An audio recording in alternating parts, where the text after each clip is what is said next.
नहमदुहु व नसल्ली अला रसूलिल करीम। अस्सलाम वालेकुम। बिज़नेस के मुताबिक दो चीज़ें का डिस्कशन करना है और दो बड़ी बड़ी खबरें आज हमारे सामने आई है। सबसे बड़ी तो आप लोग जानते हो कि ट्विटर के बारे में एलॉन मस्क ने ट्विटर ख़रीद लिया करोड़ों रुपये में, अरबों रुपये में, और उसके बाद हज़ारों लोगों को नौकरियों से निकाल दिया।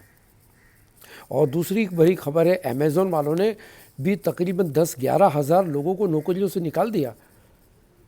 लेकिन ये दो खबरों का आज हम एनालिसिस करते हैं हमारी इनफरादी ज़िंदगी के साथ भी। हत्ता कि हम में से बहुत लोग या तकरीबन सभी लोग, कोई भी ट्विटर में जॉब नहीं करता होगा या कोई अमेज़न में जॉब नहीं करता होगा। तो सवाल ये होता है कि क्या 11,000 आदमी को नौकरी से निकाल देने के बाद अमेज़न चलता है? अगर चलता है तो फिर वो 11,000 आदमी की ज़रूरत क्या थी? अगर उसके बगैर भी वो कारोबार ऐसे ही चलता है तो इनको निकालने की ज़रूरत क्या थी? उसी तरीके से अगर ट्विटर अभी भी चालू है और 50% स्टाफ को डिसमिस कर दिया या छोड़ दिया या सलाम वालेकुम कर दिया, निकाल दिया, उसके बाद भी अगर ट्विटर चलता है तो इनकी ज़रूरत क्या थी? ये करते क्या थे फिर? तो उसका थोड़ा सा हम जो खबरें आती हैं ट्विटर के इनसाइड से, उसका स्टडी थोड़ा करना ज़रूरी है और कुछ सबक है हमारे लिए। भले हमारा कारोबार ट्विटर जितना नहीं है करोड़ों रुपयों का, थोड़ा बहुत भी है, लेकिन सबक हमारे लिए है, बड़ा अहम सबक। कि सबसे पहली बात तो ये कि ट्विटर में जो ये जिनको निकाले गए, इनमें से अक्सर लोगों की सैलरियाँ $1.5 लाख से लेकर $3 लाख तक थी।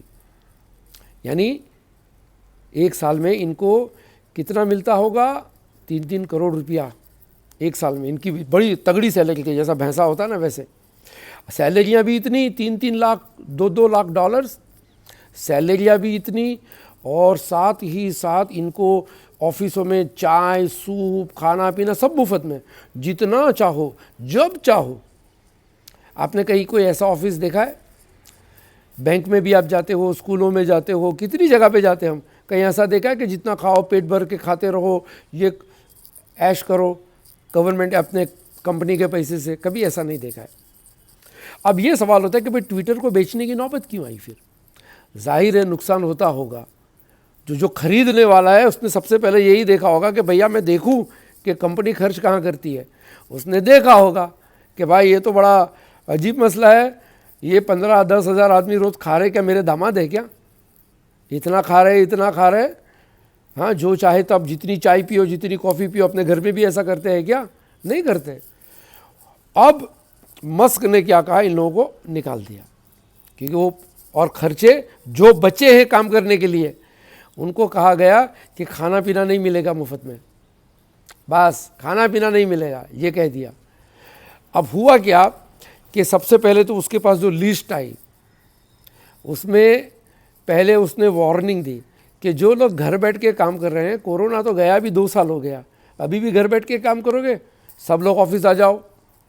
फिर मालूम पड़े ना कौन कितना काम कर रहा है। सोते पड़े हैं और काम हो रहा, थोड़ा सा साफ ये हो गया वो हो गया, तो उसने सबको ऑफिस में बुलाया पहले। तो बहुत सारे लोग नहीं आए, नहीं आएंगे, हमारे बिना ट्विटर नहीं चलेगा, तकब्बुर आ गया था, हमारे बिना ट्विटर नहीं चलेगा, नहीं आएंगे हम, ऐसा। तो उसने निकाल दिया, जो नहीं आता है वो जाओ कुल्लू खलास, जाओ घर पे बैठ जाओ, दूसरी नौकरी तलाश करो। और इन लोगों को, कई लोगों को इसलिए निकाला कि काम क्या है तुम्हारा, तुम क्या करते हो दिखाओ मुझे। तो इस तरह से उसने हज़ारों लोगों को निकाल दिया। लोग समझते गलत आदमी है, गलत फैसला किया। भैया उसने कारोबार खरीदा है, और कारोबार में जो चीज़ ज़रूरत नहीं है वो खर्चे क्यों करते हैं? कारोबार को छोड़ो ना, घरों में भी तो खर्चे होते हैं। लेकिन बस इतना कि हम बीवी बच्चों को निकाल नहीं सकते रखना पड़ता है, लेकिन खर्चे पे ब्रेक मार सकते हैं, है कि नहीं? आपका कारोबार चलता होगा या आप नौकरी करके कमाते होगे 40,000 45,000, है कि नहीं, महीने का। अब आ जाता है पैसा 45,000, सीना तान कर चलते हैं, होटलों में खाते हैं महंगी महंगी। फिर क्या हो जाता है, अचानक आपकी नौकरी चली गई तो फैमिली को तो खर्चा चाहिए भाई, कहाँ से लाएंगे? आदमी डिप्रेशन में आ जाता है। 10 साल पहले जब डिप्रेशन आया था, बेंगलोर में कई कॉल सेंटर वालों ने सुसाइड कर दिए, इसलिए कि इनकी सैलरियाँ बहुत थी, अब नौकरियाँ चली गई, अब लेकिन बीवी बच्चों के खर्चे वैसे ही है, आईफोन चाहिए और कश्मीर जाना है, वहाँ घूमने, कुल्लू मनाली घूमने जाना है, हवाई जहाज़ में इधर जाना उधर जाना, अब ये कहाँ से लाएगा। तो हज़ारों लोगों ने बेंगलोर में कॉल सेंटर वालों ने सुसाइड कर लिया था। आप चाहे तो इंटरनेट पे जाके देख सकते हो। Bangalore was counted as the capital of suicide in India, यानी सुसाइड खुदकुशी की राजधानी बेंगलोर को कहा जाता था। इस एतबार से पता चला कि फाइनेंशियल स्ट्रेस बहुत ज़बरदस्त तूफ़ान की तरह आता है। और इसी को लेकर दूसरी जो खबर है, जेफ बेज़ोस जो अमेज़ॉन का सेठ, अभी अमेज़ॉन कितनी बड़ी कंपनी है, वो बात करता है तुमसे और हमसे। अपने तो 11,000 आदमी उसने निकाल दिए, उसने भी अपने खर्चे बंद कर दिए और सभी लोग निकालना चाहते थे, लेकिन इंतज़ार कर रहा था कि पहले कौन निकाले। तो एलोन मस्क ने निकाला, अब देखिए शुरू हो गए नौकरियां जानी सबकी। अब ये जो बड़ी बड़ी 3-3 लाख 4-4 लाख डॉलर की जो तगड़ी सैलरियाँ थी ना, अब दुबली हो जाएगी। अब यही 50,000 60,000 डॉलर पे आ जाएंगे। मैं वही सोचता था कि ये छोटे छोटे इंजीनियर्स हैं, ये इतने बड़े क्या करते हैं वहाँ जाकर और इतनी सैलरियाँ क्यों लेते हैं। पता चला सब ऐसे ही लेते थे। अब इनकी सैलरियाँ कम होती जाएगी। इसके बाद में दूसरे सेक्टर भी अब नौकरियों से निकालना शुरू करेंगे। और जहाँ तक मेरा अंदाज़ा है, बैंकिंग सेक्टर स्लॉटर करेगी नौकरियों का, ज़बाह मैसेकर होगा। क्यों? आपको पता है ये प्राइवेट बैंक जो होती है, उनके मैनेजरों की सैलरियाँ देखो, 2 लाख 3 लाख रुपया, 5 लाख रुपया। मैनेजर, ब्रांच मैनेजर्स बड़ी बड़ी, मैं जो इंडिया की बात कर रहा हूँ मैं, फॉरेन की नहीं, बड़ी बड़ी तगड़ी सैलरियाँ होती है, लाख रुपया 1.5 लाख रुपया। अरे भाई है क्या, 10-12 हज़ार अकाउंट्स होंगे आपके बैंक में, 10-12 हज़ार अकाउंट्स होंगे। इंडिया का फाइनेंस मिनिस्टर पूरे इंडिया की इकोनॉमी संभालता है ना, बाल सफ़ेद हो गए बेचारे के। उनकी सैलरी कितनी है, बैंक से कितनी होनी चाहिए फिर? इनके तो खाली 12,000 अकाउंट है, वो 12,000 हाँ 120 करोड़ लोगों का वो देखने का, उनकी सैलरी कम। कितनी होगी सैलरी? बहुत कम सैलरियाँ होती है। लेकिन इनकी सैलरियाँ देखो। एक बैंक वाले की खबर मैंने सुनी थी कि उसने हेलीपैड बनाया था, इंडिया में नहीं फॉरेन में, वही बैंक इंडिया में भी है। और लेमैन बैंक, आपने सुना होगा, लेमैन बैंक थी, बंद हो गई। उसके उसका जो वो था, क्या बोलता है, CEO, उसकी सैलरी ऐसी कि उसने टेरेस पे हेलीपैड बनाया कि हेलीकॉप्टर में बैठकर वो ऑफिस में जाता था, और ऑफिस में भी हेलीपैड बना दिया।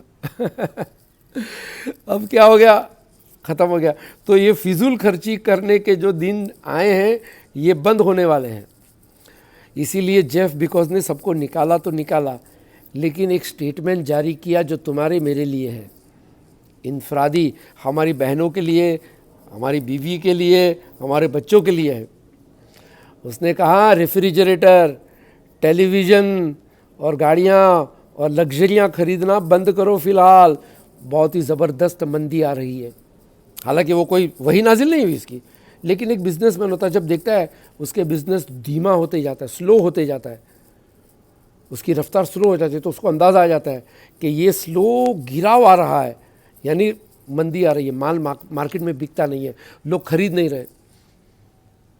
तो उसने क्या कहा, 3 लग्जरियस आइटम खरीदना बंद करो, गाड़ी, रेफ्रिजरेटर और दूसरे जो रहते हैं महंगी चीज़ें, इन चीज़ों को खरीदना बंद करो।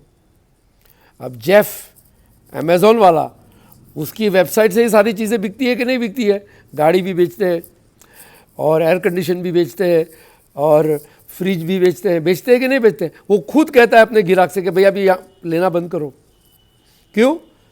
वो आदमी हमको और आपको नसीहत देता है, आगाह कर रहा है कि फिजूल खर्ची से रुको। लेकिन 1400 साल पहले अल्लाह ने ऑलरेडी कहा है कि इन मुबद्दिरीन काना इख्वानुश शयातीन, जो मुबद्दिर होते हैं, फिजूल खर्ची करने वाले, पैसा उड़ाने वाले, शैतान के भाई है, और शैतान अपने रब का नाशुक्रा है, अल्लाह ने कहा आगे। यानी जो फिजूल खर्ची करता है, अल्लाह ने जो पैसा दिया है उसको उड़ाना थोड़ी है, अरे काम आएगा तुम्हारे बच्चों के लिए ही। ये क्या इधर उड़ते जा रहे हो, वहाँ घूम रहे हो, यहाँ घूम रहे हो। हाँ, तो अल्लाह की नेमतों को जो उड़ाता है, अल्लाह फरमाता है वो अल्लाह की नेमत की नाशुक्री करता है। तो बस इशारा समझ जाइए, अपने खर्चे पर लगाम रखिए, और अगर छोटा सा बिज़नेस है तो उस पर भी लगाम रखिए। इस्लामिक फाइनेंस का बहुत इंपॉर्टेंट चैप्टर है जो आज हमने इनसे सीखे, अंग्रेज़ों से, अमेरिकनों से सीखे कि फिजूल खर्ची नहीं होनी चाहिए और उस पर लगाम होनी चाहिए। सुभानकल्लाहुम्मा व बिहम्दिक अशहदु अल्ला इलाहा इल्ला अंता अस्तगफिरुका व अतूबु इलैक।